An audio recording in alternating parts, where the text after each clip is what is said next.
Joining us is KAZA Secretary Colum Zua, Technical Coordinator, Wildlife Crime. Thank you very much for joining us. Please tell us more about this workshop you're hosting.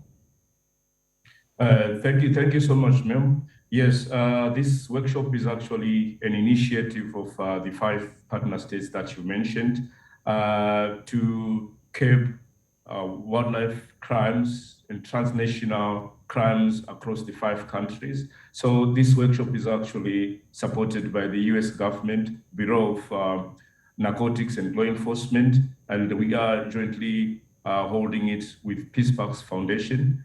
What actually is happening is we actually did needs assessment in 2019 across the ports of entry and exits of the 5 partner states.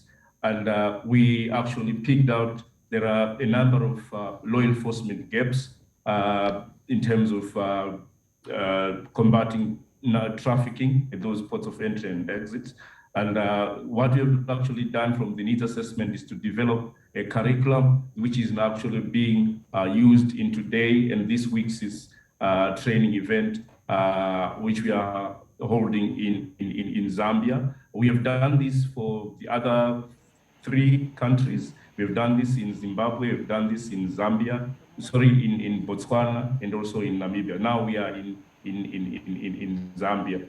The purpose of which is to develop standard operating procedures, like you have mentioned, that would want the 5 countries to use across their ports of entry and exits to have a common approach in that regard, so that we don't have a position, we don't have a point of weakness on these ports of entry and exits. So that's basically what we are trying to do. And we have actually brought in different security agencies. We have got police, we've got agencies from forestry, we've got agencies from the customs itself, and we are getting different perspectives in terms of security issues from those different institutions. So it's actually a basis to which the Secretariat, together with the donor partners, would actually pool resources together to further support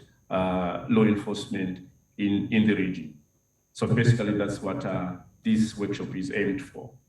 Thank you for the explanation. Let me ask what the current situation of animals in these 5 countries are.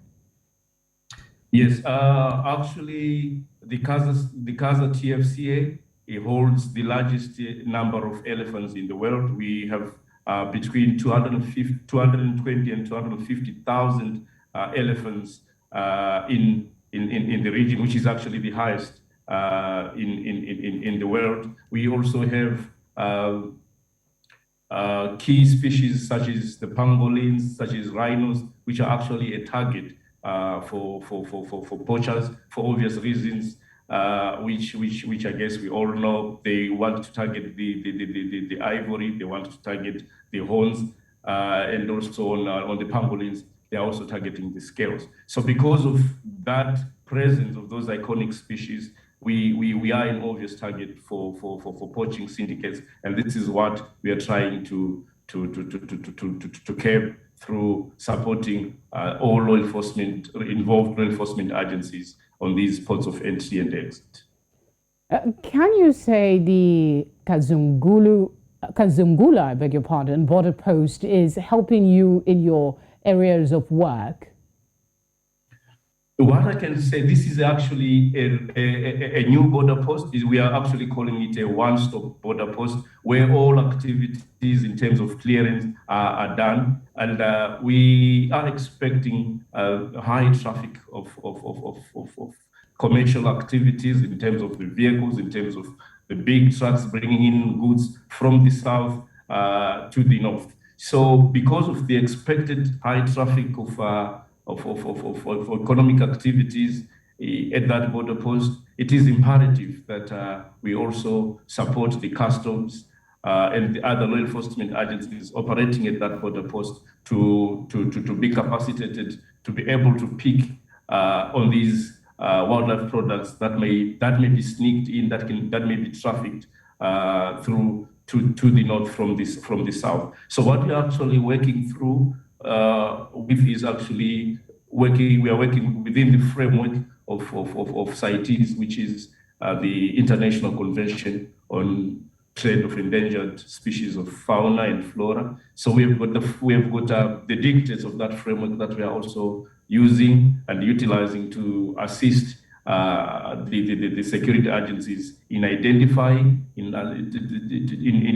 identifying the products themselves, to also identify true and false or fake permits, because we also use a permitting system in terms of the legality of trade items. So we are actually conscientizing the security agencies and security apparatus in terms of what are the correct products, what are the true products, and also what should they expect on real and fake permits. So all that we are expecting to have a bigger inflow of these products at Kazungula border post. So it is actually a critical point for us as the wildlife authorities and forest authorities relating to trafficking of the wildlife and forest products. I must say good work and continue. Well done. Thank you so much, ma'am. Thank you for speaking to us as well.